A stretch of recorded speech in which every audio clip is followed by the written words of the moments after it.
Hi guys, Victoria from Trust Links here. For those of you that don't know, Trust Links are a mental health and wellbeing charity based in Southend YMCA, and we're so happy to be helping the Southend YMCA out today with their event for World Mental Health Day. So in this video, I am going to be giving you an A to Z guide of positive wellbeing. Now, I've chosen something for every letter, but there are plenty of other things out there to make you feel good, so you might even want to go away and try doing your own.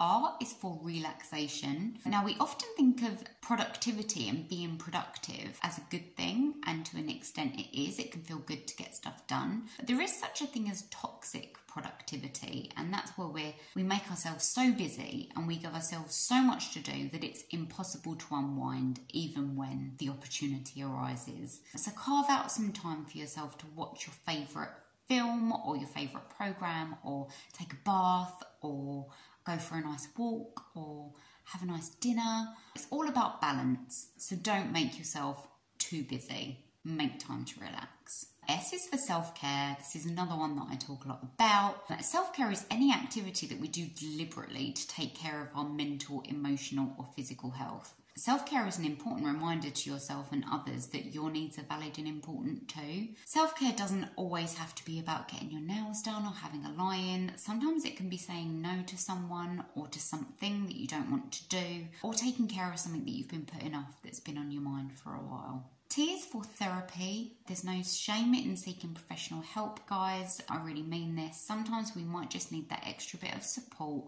or help to sort our heads out and make sure our lives are the best that they can be. If that's you, you can refer yourself for therapy online. If you're based in Southend, that's therapy for you, but it might be different in different areas. Or go and see your GP, speak to your GP. It can be a lifeline for lots of people. U is for utilise your support network. Now, I know sometimes we don't like to bother other people, or we might feel like we're a burden, but I bet if I asked any of your friends or family, they wouldn't see it like that. So if you're struggling, reach out to the people that you trust, have a rant, ask for help. You would do the same for them, right? V is for values. What is important to you? Make a list. We don't always think about this stuff as often as we should. We kind of just plod on through life, getting our stuff done and doing what we think we should, or doing what might be important to other people. But what is important to you? Have a think, write a list if you want to. What do you believe in? What's important to you? And does your current life match with what is important to you? What could you do to change that? W is for water.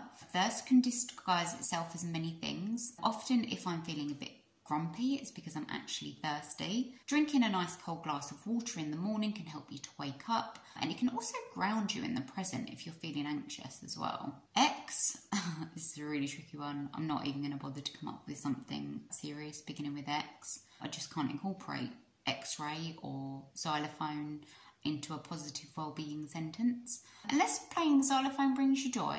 Music, it helps to reduce stress. Maybe for you that's a xylophone, maybe it's Beyonce. X is for xylophone, but also music, because it does wonderful things for our mood. Y is for YouTube. I use this a lot actually for listening to content that makes me feel good, whether it's specific things that I want to learn about, motivational, inspirational speeches on my fave, or self-help as well, or makeup tutorials, whatever floats your boat. The point is that you actively choose the content because you have to actively type it into the search bar. So I feel like it's just a more positive, constructive use of time rather than, watching a repeat of Friends or the Kardashians on the telly. I'm particularly obsessed with organisation tutorials on YouTube at the moment. So yeah, it's just a bit of an alternative to scrolling through social media as well. Just something that's a bit more positive and can be a bit more uplifting. Z is for sleep. What does your sleep routine look like? Are you getting the hours in? Because lack of sleep can affect us in all kinds of ways. When we've not had enough sleep, we can be grumpy, down, stressed. Our brains can't function to the best of their ability if we haven't had enough sleep, and it can really affect our well-being. So my advice to you on this would be create a nighttime routine that you look forward to. If you find your mind racing, this can be a really good time to plan the next day or spend some time journaling. Maybe, doing a bit of reading or practicing some mindfulness. will help you to unwind and relax before bed. Maybe take a nice bath so you can relax your muscles after a hard day. Try and avoid scrolling on your phone. Although we might feel like it makes us more tired, it actually has the opposite effect, because whereas it might make your eyes more tired, it actually makes your brain more awake, which makes it more difficult to sleep. So it's actually counterintuitive.